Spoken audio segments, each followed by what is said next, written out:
Eu às vezes fico pensando na minha vida e fico admirado de um menino da zona rural ter vivido, ter estudado e ter vindo parar aqui numa casa de cultura. Professor Gilberto, conte-nos um pouco da sua infância, da sua família. Olha, a minha infância foi uma infância muito feliz. Foi uma infância vivida na zona rural e nós éramos 6 irmãos. É claro, eu me afastei dos outros porque eu era o mais velho e à medida que a gente atingia uma certa idade, a gente ia saindo da zona rural para estudar. Mas era uma infância, foi uma infância de pessoa, de uma família que não tinha grandes recursos, porque meu pai vivia em terras alugadas e foi comprando terras.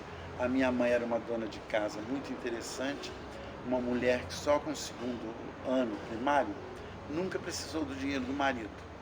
Ela costurava para homem calças e camisas. Ela fazia doces para fora, ela criava galinhas, vendia ovos, frangos e sempre tinha o dinheiro dela. Foi uma mulher muito arrojada.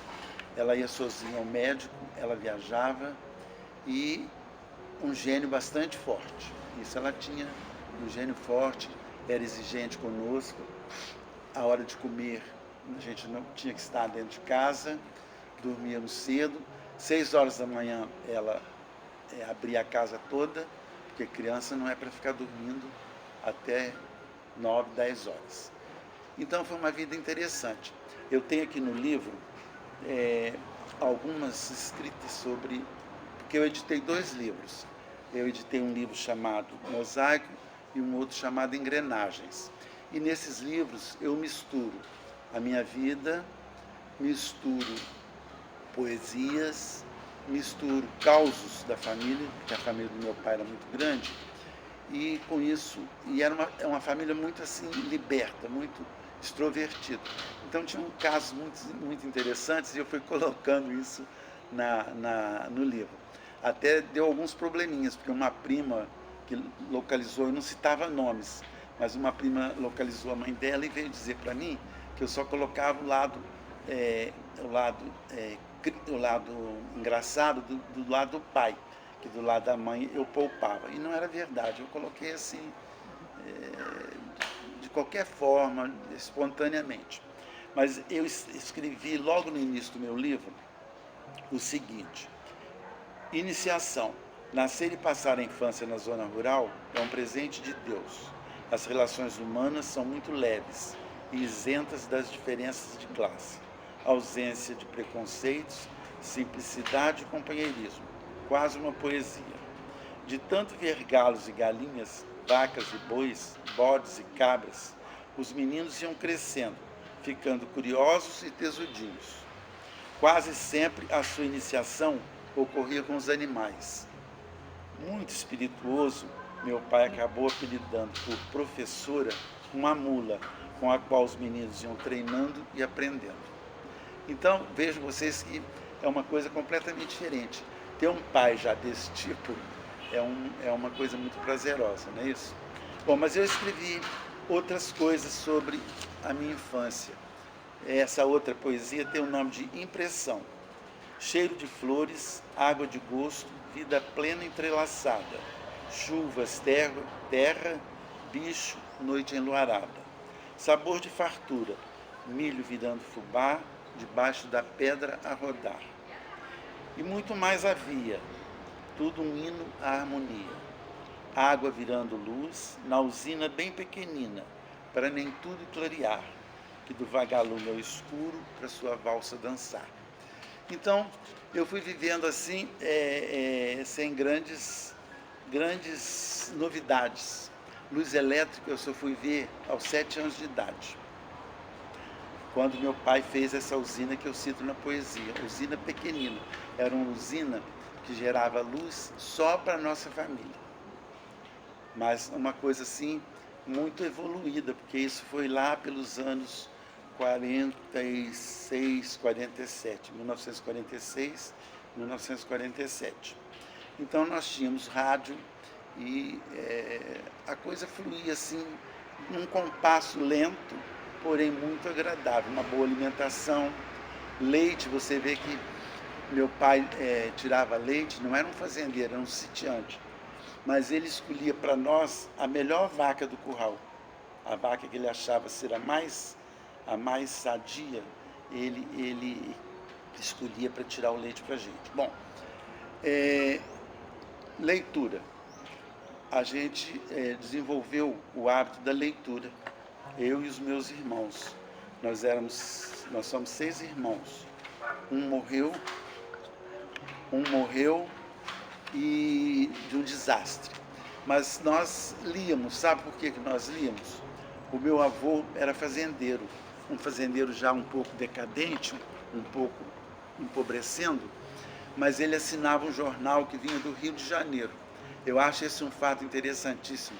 Era o Jornal e o Correio da Manhã, ou um ou outro. E o jornal vinha de trem do Rio de Janeiro, então viajava um dia inteiro quase. Chegava em Parapeúna, era passado por um caminhão de leite, que no dia seguinte ia percorrer os sítios e fazendas apanhando leite, e chegava na casa do meu avô no dia seguinte, lá pelas 8, 9 horas. Meu avô passava o dia lendo, que meu avô adoeceu muito cedo. Ele teve uma pleuresia, que é uma inflamação na pleura. E ele lia durante o dia, e no terceiro dia, então o jornal viajou o primeiro dia, o segundo ficou na casa do meu avô, e no terceiro dia ele era reciclado para minha casa, porque meu pai alugou um sítio perto da fazenda. Então a gente foi desenvolvendo o hábito da leitura. Meu pai muito mais do que minha mãe. Meu pai era mais do mundo, mais assim, minha mãe era mais uma cultura mais restrita. E a gente lia aquele jornal e até aconteciam coisas interessantes, porque era um jornal no terceiro dia que foi publicado, mas era a nossa notícia.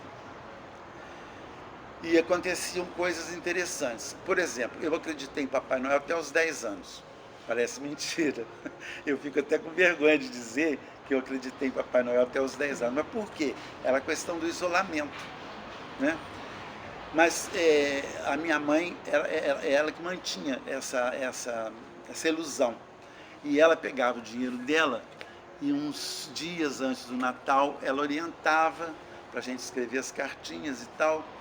E sempre ela orientava que a gente pedisse coisas que não fossem muito caras, que o Papai Noel dava presente para todo mundo e tal. E aí eu escrevi a minha cartinha quando tinha mais ou menos 10 anos, 9, 10 anos. E coloquei o que a gente tinha, que a gente tinha passado para ela quando ela nos sondou. Mas eu vi no jornal um brinquedo muito moderno e muito caro. Eu não avaliava assim essa questão do Papai Noel, então eu acrescentei na minha carta, além do que havia sido combinado, eu acrescentei aquele objeto. E aí você vê o cuidado que se tem numa criação, nas coisas que ficam na gente. Ela deve ter mostrado para o meu pai, comprou o que tinha sido combinado inicialmente, mas meu pai respondeu a minha cartinha de Papai Noel, dizendo que o Papai Noel não tinha conseguido ir até a cidade, que estava chovendo muito, as estradas eram de barro e ele não conseguiria passar. Então, que ficaria o Papai Noel devendo aquele presente. Eu li a carta, chamei a minha mãe para essa letra do meu pai. Aí ela não teve como dizer que não. Ela disse que a letra, que realmente o Papai Noel não existia e que nós até aquela época tínhamos sido alimentados com essa ilusão, mas que foi o papai que respondeu a carta. Então, com 10 anos, eu fui saber que Papai Noel não existia. Eu gostaria de falar um pouquinho sobre minha mãe, porque a minha mãe era uma pessoa muito forte, muito trabalhadeira, e eu escrevi sobre ela.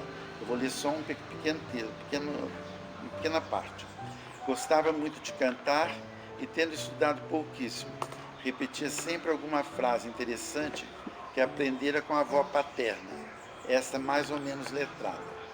Quando estava de baixo astral, ela dizia, ela dizia, estou quase não fazendo anos dessa vez, do teu irmão Álvares de Azevedo. Era a sua frase preferida. Essa frase deve ter sido passada para ela pela avó, pela mãe do pai dela, porque era carioca e eles moravam ali na zona do Noel Rosa. Então os tios da minha mãe vinham para a zona rural, não na minha casa, isso na casa original dela. E cantavam Noel Rosa e deviam falar poesias, enfim, enchiam a cabecinha dela, uma menina, de coisas completamente diferentes. Então ela gostava muito dessa frase e dizia que estou quase não fazendo anos desta vez. Mas ela dizia o autor, do teu irmão Álvares de Azevedo. Ela frequentava os textos caseiros e, apesar de muito religiosa, não se apegava demais aos medos do pecado. Medo de tempestades e raios não faltava. Nessa hora, muita reza e uma oração especial, que de tanto ouvir, sei até hoje de cor. Então, era uma pessoa, assim, muito interessante, mas muito diferente do meu pai. Meu pai era mais do mundo, ele lia muito mais, o pai dele era poeta, a gente não sabe onde que ele aprendeu a fazer sonetos, entendeu? Onde você conhece, as pessoas conhecem alguns sonetos dele, mas o meu pai era uma pessoa mais universal. E até eu vivi aqui na Casa Leia uma situação interessante com a Cecília Conde.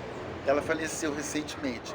A Cecília Conde era professora de música na Escola Nacional de Música, uma cabeça excepcional. E ela veio aqui uma tarde, estava em Vassouras, veio aqui e a gente ficou conversando muito. E ela me perguntou assim, de repente, qual a sua formação? Eu disse, eu sou bioquímico. Eu disse, como que você vem parar numa casa de cultura e tem tanto jeito para cultura? Aí eu tive que falar um pouco sobre o meu avô, e ele era uma pessoa que escrevia muito bem. Eu tinha alguns sonetos dele, mostrei para ela, e ela ficou assim olhando para mim e disse assim, e a sua mãe? Eu virei bestamente, eu disse para ela, minha mãe tinha pouca cultura. Ela se interessou, falou assim, mas o que é que ela fazia? Ela costurava para homens camisas e calças, ela fazia doces de frutas, doces de leite, ela fazia linguiças, chouriço, enfim, tinha uma atividade nobre, cuidava da horta, do pomar, que nós sempre tivemos um pomar. Ela olhou sério, bem sério assim para mim e falou assim, que pena, Gilberto, você não tem uma noção completa de cultura, porque a cultura da sua mãe era essa aí. Essa era a grande cultura de uma mulher rural, fazer esses trabalhos todos, criar a família, cozinhar, lavar, passar, cuidar da horta, cuidar do jardim, enfim, ela era uma mulher que tinha uma cultura, só não era uma cultura letrada. Então, para mim, foi uma grande aula essa conversa com a Cecília Conde. E eu fiquei assim muito admirado pelo resto da vida, isso já deve fazer uns 15 anos. E fiquei assim com o nome da Cecília Conde guardado eternamente. Quando eu terminei a terceira série primária, a professora chamou meu pai e disse assim, olha, ele é bem aproveitável, mas eu só tenho a terceira série. Tudo que eu sabia, eu ensinei para ele. Aí, meu pai, que era uma pessoa assim, muito interessante,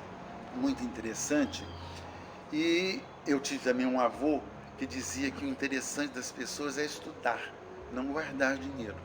Tanto é que existe uma diferença muito grande entre os netos do meu avô e os netos dos fazendeiros daquela época. Eles empobreceram, não foram para frente, porque era dinheiro, dinheiro, dinheiro. E conosco era estudo, estudo, estudo. Bom, o que acontece? Quando eu tinha 10 anos, eu tive que sair de casa. O mundo gostoso começa a acabar aos 10 anos. Eu não podia acreditar em Papai Noel e tive que sair de casa. E uma coisa interessante também que não acontece mais. Eu fui morar numa pensão em Rio Preto, na casa de uma família. Ele era guarda-chaves, ele era da Central do Brasil, numa tarefa simples. Eles davam pensão para crianças. Então nós éramos 8, 9 crianças, 10, morando nessa casa de família.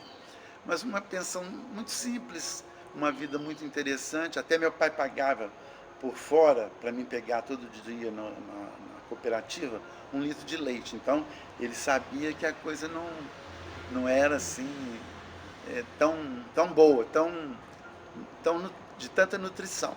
Bom, aí no Rio Preto eu tive um excelente professor de português, professor José Vitorino Alvim, pai desse Alvim que hoje tem laboratório, avô do Alvim do laboratório. E passei ali 4 anos de ginásio, mas no final dos 4 anos de ginásio, eu saí na 3ª série, fiz a 4ª, fiz a 5ª. A 5ª série era um livro grosso assim. A gente fazia um exame chamado exame de admissão para entrar no 1º ano de ginásio, que hoje é a 6ª série. Então, o currículo foi mudado, o currículo escolar, ficou de 1ª a 4ª, a 5ª, que era a admissão, e deu sequência, 6ª, 7ª, 8ª e agora a 9ª. Então, quando eu fiz a 4ª série, fiz a admissão, porque a 3ª série, a professora, que só tinha a 3ª série, já havia ensinado. Eu fiz a 4ª série, a 5ª série e fiz o ginásio. E Rio Preto só tinha o curso ginasial e o curso de professora primária. Mas eu não tinha vontade de ser professor. E aí comecei a conversar com meu pai quando eu estava na 8ª série. Papai, eu queria ir para Valença, porque lá o Luiz Pinto criou o Colégio Teodorico. O Colégio Teodorico foi criado em 1954, mais ou menos. E isso eu estava tirando o ginásio em 1955.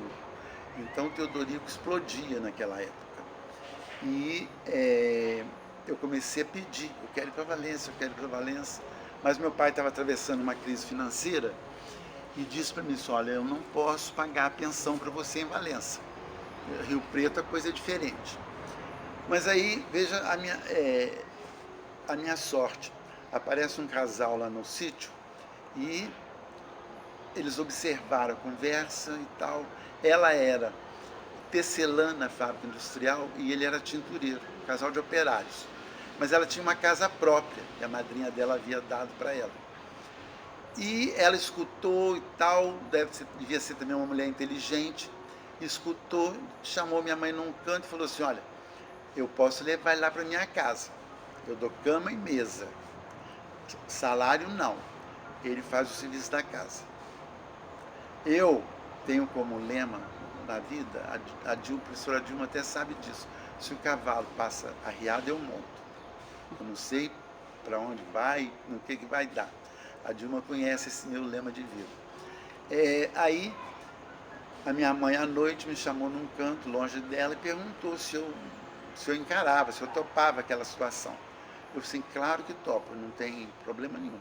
Porque na infância, antes de eu sair da roça, na infância não, eu ainda tinha 15 anos, antes de eu sair da roça, as crianças tinham obrigação. Varrer um terreiro enorme, tratar dos porcos, molhar a horta, recolher os ovos, enfim, todo aquele serviço que hoje uma criança não faz de maneira nenhuma, e muito menos uma mocinha ou um rapazinho, não faz. A gente fazia, porque a minha mãe não podia pagar empregada, ela se sobrecarregava com o resto do serviço. Bom, eu vim para Valença e aí eu levei uma vida de doméstico e passei a ser um empregado doméstico durante 3 anos, todo o serviço por minha conta, estudava à noite, o professorado era excelente e assim eu tirei o 2º grau. Bom, quando eu tirei o 2º grau, meu pai, que havia mudado um pouco de funções, ele continuou tirando leite, mas começou a fazer pequena lavoura. E toda a vizinhança, observando uns japoneses que chegaram na região, toda a vizinhança começou a plantar tomate, pepino, vagem, pimentão. E isso era levado para o Rio, naquela região ali do Chaves, dos Monteiros, saíam 3 caminhões por semana de hortigranjeiros. E também a população da zona rural era muito grande, porque o êxodo rural começou logo depois. Bom, então o meu pai começou a mandar produtos para o Rio, mandava para o Ceasa, que abastecia o Rio de Janeiro. E eu fui para o Rio de Janeiro estudar, fui morar em Santa Teresa que era um lugar lindo, era um palacete antigo, decadente, mas envolvido de mangueiras, dando vista para o Rio de Janeiro. E ali existiam vários colegas nossos aqui de Valença. Eu, Clóvis Monteiro, Sérgio Chapelin, foi meu colega de pensão, também Lica Paredão, que era ligado às ligas camponesas da época, que era um movimento fortíssimo no Brasil. E mais quem? Paulo César Pinto. E assim nós formamos um grupo que morava nessa casa. Era uma casa de 2 andares e a gente ficava em cima e a dona da casa embaixo. E eu ali fiz o pré-vestibular. Quando prestei o vestibular, o Felizmino também morava nessa casa. Nós passamos para a Federal e fomos morar na Urca, porque a Federal de Farmácia e Bioquímica era na Urca. Então nós tivemos alojamento, tivemos uma comida excelente, praia, então foi um período muito bom da minha vida. Inclusive foi ali que eu conheci a Clementina de Jesus, porque existia um anfiteatro dentro das faculdades e existiam espetáculos. E um espetáculo foi da Clementina de Jesus, com a Bete Carvalho, Paulinho da Viola, e eu fui lá e aí ela deu um show belíssimo, Rosa de Ouro, que foi até gravado. E eu fiquei conhecendo a Clementina de Jesus. Foi um período ótimo. Também, nessa época, eu fiz economias, fui ver a Bibi Ferreira, no My Fair Lady. Ela estava, isso lá em 1965, 64. Bom, para dar uma contrabalançada, eu fiz parte do diretório acadêmico e veio a Revolução e nós passamos muito aperto, porque uma parte dos estudantes eram esquerdistas, pressionavam demais e a gente ficava às vezes em situação difícil. Mas o Pedro Calmon era o reitor, era um homem muito tranquilo e às vezes quando nos chamava, está acontecendo isso, cuidado, vocês não se deixem envolver, porque eu estou defendendo vocês, mas isso tem um certo limite. E quando eu tinha 20 anos, eu tinha uma cadeira na faculdade de botânica e o professor, ele era assessor do Jardim Botânico. Então ele notou que eu gostava de botânica. No final do primeiro ano, ele falou assim, eu estou precisando aqui de um estagiário. E se você quiser ficar, você fica aqui, eu vou te ensinar a montar as aulas, os professores vão chegar, as aulas já estão montadas, os cortes de tecido já estão nos microscópios, você vai fazer isso e tal. E eu comecei, é aquela questão do cavalo que passa riado. Eu comecei e foi ótimo para mim, porque eu me aperfeiçoei muito em botânica, aprendi muito sobre os tecidos dos vegetais e ele, depois de uns 5 ou 6 meses, ele falou assim, eu vou arranjar para você uma bolsa de estudo. Então eu passei a ter refeitório, alojamento, praia, bolsa de estudo, Zona Sul. Então ali eu tirei a faculdade e voltamos para Valença, eu e o Felizmino.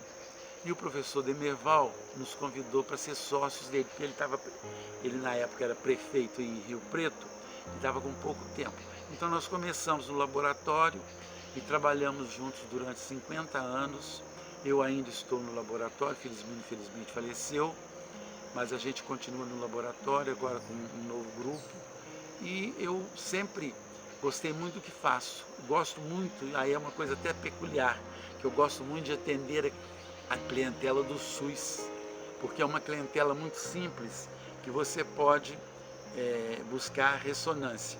Então, às vezes você brinca, conta uma piada, aquilo volta, entendeu? Então, eu tenho muitas histórias nos meus livros dessa época, desse período meu no laboratório, dessa minha convivência com os clientes, com as pessoas. Por quê?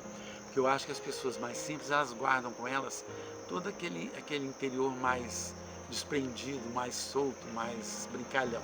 Enquanto que as pessoas que vão se educando, galgando, elas vão se fechando um pouco. É uma impressão que eu tenho. Então é difícil você brincar com uma senhora mais da sociedade, é mais difícil do que brincar com uma pessoa do povo, entendeu? Eu, por exemplo, tenho uma brincadeira que eu vou até contar. A mulher chegou e estava mexendo muito na bolsa para buscar o cartão do SUS.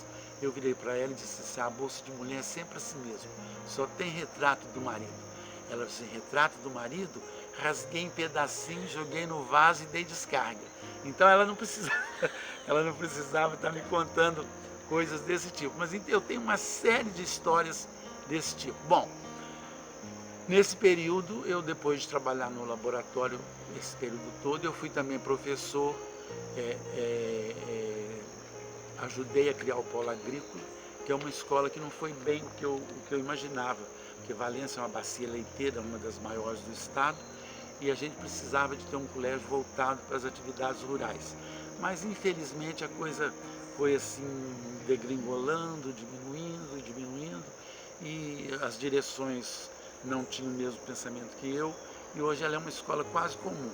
Mas eu posso dizer que eu fui fundador de uma escola que começou da estaca zero, inclusive o regimento escolar, tudo aquilo foi feito por nós. Bom, também participei da vida política. Eu gosto de política, apesar de achar que a política precisava ser feita de uma maneira mais suave, nem tão quente, nem tão fria. Na época, aliás, um jornalista publicou um artigo sobre mim e disse que eu era um cara muito de cima do muro. E eu disse, gente, mas isso para mim é uma qualidade. Então eu respondi no mesmo jornal com uma poesia que eu vou ler para vocês.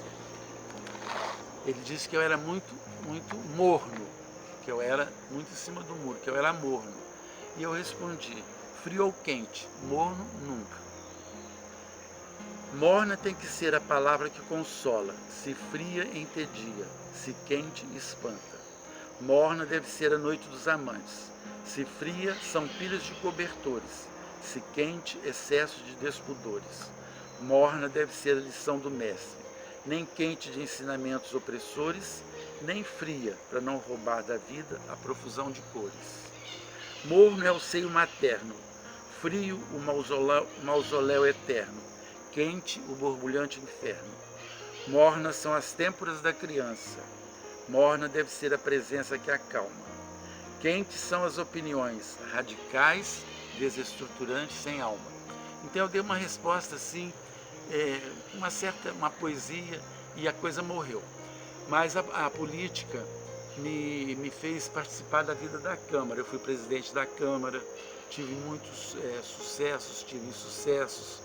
E antes de eu ser membro da Câmara, eu dizia que o povo dizia assim, muita gente ignorante na Câmara.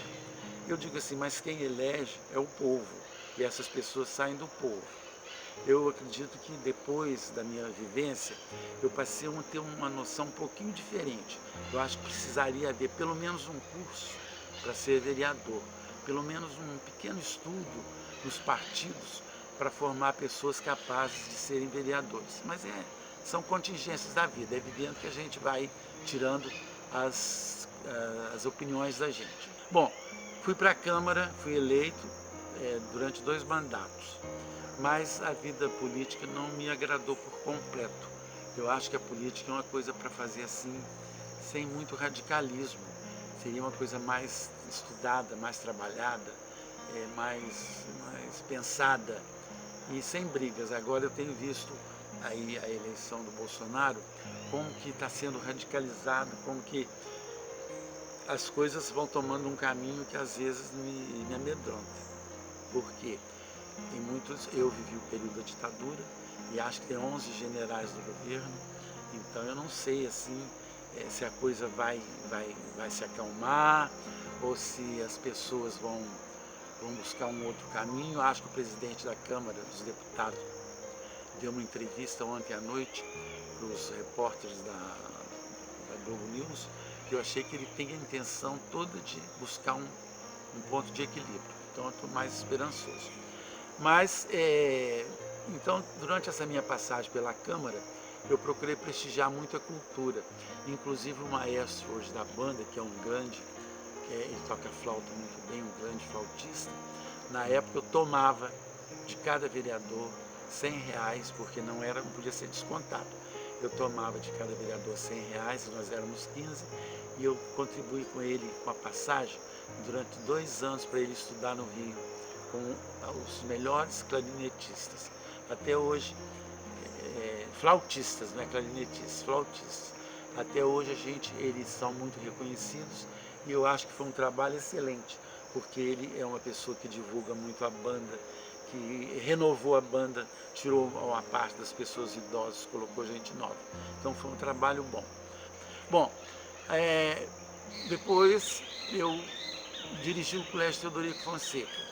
E lá no Colégio Teodorico Fonseca, eu resolvi fazer um trabalho com os alunos. Fui de sala em sala e dizendo para eles qual seria o título. E os alunos disseram. E que eles poderiam fazer críticas, fazer elogios, ficariam à vontade. Podiam se reunir em 2, 3, fazer de 1 a 1. E aí houve um resultado incrível, porque alguns alunos disseram, seria tão bom que o professor chegasse e dissesse bom dia. Então a gente vê que são coisas que vão acontecendo e que às vezes o magistério é uma profissão linda, eu considero assim uma profissão fabulosa, mas que às vezes a gente vai no dia a dia cortando coisas que a gente não deveria cortar nunca. Por exemplo, dizer bom dia, né? Incentivar, patrocinar. Bom, e desse trabalho resultou um livreto que o Miguel Pellegrini imprimiu e que eu tenho, distribuí, ficou até bonitinho, porque os alunos, eu anotava o nome dos alunos. Primeiro eu preguei no refeitório, que é enorme, então os professores tomaram conhecimento. Eu acredito que tenha sido assim uma pequena aula de didática, um pequeno conselho que foi dado naquele momento. Bom, uma outra coisa também que eu acho muito interessante em Valença é o trabalho das mulheres. A gente tem a Balbina Fonseca, a gente tem a Aparecida de Almeida Santos, que criou um espaço para os doentes mentais. A gente tem a Dilma Dantas, que é sempre ligada à cultura. A gente tem a Regina Fonseca, que trata com esmero o que foi deixado para ela dirigir. A gente tem muitas mulheres que são assim, de ponta. E a gente vai assim, vendo que a mulher também vai aos poucos galgando o lugar que ela merece. Às vezes até levando prejuízo em algumas ocasiões, por exemplo, a questão do feminismo, a questão da pílula, que não foi bem administrada no início. Até hoje a pílula faz com que garotas muito novas, de repente, que ainda não têm o compromisso, porque eu digo que remédio, tomar um remédio é um compromisso. Se você der um antibiótico para uma pessoa muito nova ou muito idosa, ela sozinha não faz o tratamento. Então a pílula é uma questão também de a pessoa com 12, 13 anos começar a tomar a pílula e esquecer. Eu digo até que Deus acertou quando veio a menopausa lá pelos 45, 48, mas errou quando a mulher se torna fértil com 12, 13 anos. Podia ser lá pelos 20 ou pelos 18, não é isso? Uma mulher que sempre me impressionou muito foi Dona Undina Dantas, mãe da Dilma Dantas. Ela era uma pessoa que estava envolvida em todas as atividades da cidade. De manhãzinha ela ia ao hospital, visitava os doentes, via o que cada um estava precisando, voltava em casa, aí voltava com uma cesta de biscoitos, café, uma fralda, tudo aquilo que as pessoas precisavam. E assim ela atuou a vida toda, e uma mulher que aos 90 anos ainda dirigia. Então uma pessoa que me impressionou muito e para a qual eu sempre bati palmas. Eu tenho assim um elogio a fazer à FAA. A FAA, durante quase 2 anos, o Hospital Zé Fonseca fechou e a FAA segurou o tratamento de saúde do valenciano e segurou bem. Hoje a FAA tem nota 5, a Faculdade de Medicina, quase todas as faculdades estão com nota 5 e é assim o esteio econômico da cidade. Então, minhas homenagens ao professor Demerval Moura de Almeida Filho, que foi presidente durante muitos anos, ao José Rogério, que deixou agora a presidência, e passou para Antônio Carlos, um jovem também cheio de compromisso. Então, a FAA realmente é uma estrela que brilha na cidade de Valença. Dona Léa Pentanha deixou em testamento a fundação criada, mas não estruturada, a Fundação Léa Pentanha. A estruturação da Fundação Léa Pentanha, o registro na Curadoria das Fundações, nós é que fomos montando. E a minha passagem pela Casa Léa resultou, a minha estadia na Casa Léa resultou a Dona Léa criou 6 conselheiros, e cada 6 conselheiros daqueles tinha que arranjar mais 2 ou 3. Aí eu fui convidado por um dos conselheiros a fazer parte do conselho fundacional. Um belo dia nós estávamos reunidos e o conselheiro daquela época, o doutor Darley Dantas Moreira, ele não dizia que não era a praia dele a cultura e que ele estava querendo sair. Então, nessa reunião, me indicaram que eu assumisse como presidente. Eu sempre gostei da cultura e no Rio de Janeiro eu aproveitei muitos momentos que me desenvolveram culturalmente. Aí eu disse assim, olha, eu posso até vir a assumir, mas tem um cofre trancado e eu gostaria que a gente suspendesse a reunião porque essa chave não é achada, a chave que existe não abre e eu tenho receio que aí dentro exista alguma coisa muito cara. E era o que existia no testamento da Dona Leia. Existia um pedacinho que dizia que dentro do cofre existiria uma pulseira muito valiosa que daria para fazer um inventário, estruturar a fundação, restaurar a casa e tudo mais. Aí eu sugeri que a gente suspendesse a reunião e no dia seguinte a gente voltasse com o chaveiro e a reunião fosse prosseguida e nós abrimos o cofre, não existia nada. Então, eu assumi naquele momento e pedi que a dona Dilma Dantas, que é ligada à cultura, viesse junto comigo para ela ser diretora de eventos. Aí nós assumimos e de 3 em 3 anos existe uma eleição, mas nunca aparece uma chapa. Eu já ando até preocupado porque eu estou com quase 80 anos e a gente precisa substituir as pessoas. Eu acho que ninguém é insubstituível. De insubstituível o cemitério está cheio. A Casa Léa Pentanha é uma ocupação que eu tenho visando o futuro. Eu acredito que a cultura no momento ela é pouco procurada. Então eu, a Dilma e os amigos, inclusive a Ena, nós procuramos fazer eventos aqui que pudessem despertar as pessoas, mas é um pouco difícil. Eu acredito que no futuro, quando o Brasil for mais equilibrado em termos de saúde, educação e moradia, as pessoas vão procurar mais a cultura.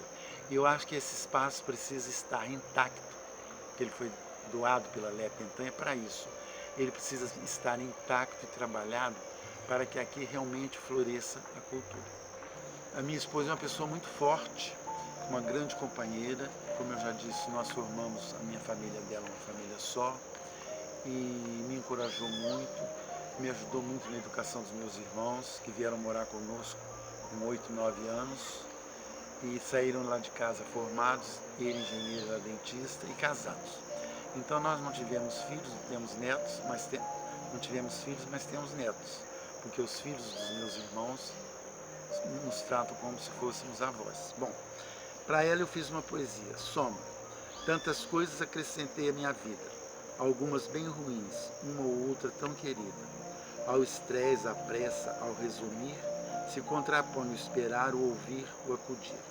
Sou a soma do bem, do mal, da tristeza, da alegria, que chegavam como ela chegou um dia. Só que com ela veio a grande alquimia. Bonita, forte, decidida, se achegou a minha vida e hoje, na soma do que sou, é ela a grande parcela. Eu vou ler algumas poesias aqui que eu gosto. Algumas são, por exemplo, eu sou uma pessoa, eu sou exigente, eu gosto das coisas bem feitas, mas eu não sou excessivamente rigoroso. Então eu fiz sobre o rigor. Rigor. O rigor aniquila, mata, azeda, o fígado brocha. Nada ele resolve, emagrece, endoidece, esfola, amola, isola, entristece, desaquece, fenece, envelhece. Até na festa acontece, a música é boa, belisquetes de primeira, um vinho embriagador, nada está bom se a festa for a rigor. Bom, tem algumas assim, são em raros momentos onde eu me sinto assim, às vezes um pouco acanhado, um pouco entristecido. Então eu fiz assim, momentos. Às vezes fico assim, não receptivo, triste e pessimista, por demais realista. Assim, de mau humor, sem invenção, desamado, quase coitado, fico estrangeiro dentro de mim. Bati, bati, bati. Casa fechada, ninguém atendia. Bati, bati, bati. Casa fechada, barulhos havia. Bati e um bilhete deixei. Só vim para te fazer companhia. Assinado Poesia. Graças a Deus. Posso beber de tudo ou de quase tudo. Do céu bebo o azul, dos cães a felicidade. Posso beber da água o frescor, do sol o calor. Da mata bebo o verde que descansa, das pessoas o aberto riso ou o tímido sorriso. Do bebê a cabeça rica e oca, bebo da cama o descanso, o sono, o frescor. Dos livros vou bebendo letras, dela bebo o amor. Da boca a saliva que molha, do estranho o olhar que me olha. Bom, então eu vou fazer um depoimento assim. Muitos dizem que eu estou custando muito a envelhecer. E talvez eu vou respondendo que é porque rio muito, porque esqueço os problemas com facilidade, porque não cultivo rancores, porque sou alegre, porque sou muito voltado para a família, porque gosto de atender a clientela do SUS, enfim, uma série de coisas. Então eu fiz uma poesia, Descompasso. Não há dúvida, ali no espelho claro sou eu. Fios brancos, rugas, olhos mais fundos. Um filme revelado do tempo veloz de tantos mundos. Escondida, debochada, martela a pergunta calada. Por que estão assim, se lá dentro os anos não estão em mim? Essa eu acho também muito boa.